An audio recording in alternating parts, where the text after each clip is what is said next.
So this is the Joyetech I got from the kit, which you can see is the white one here.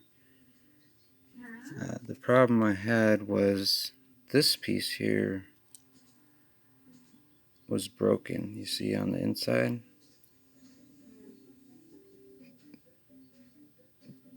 That's the piece that holds these two in place, which should look like this.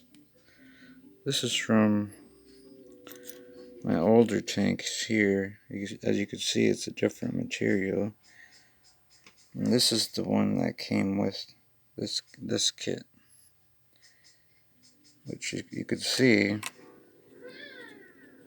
was broken on the inside.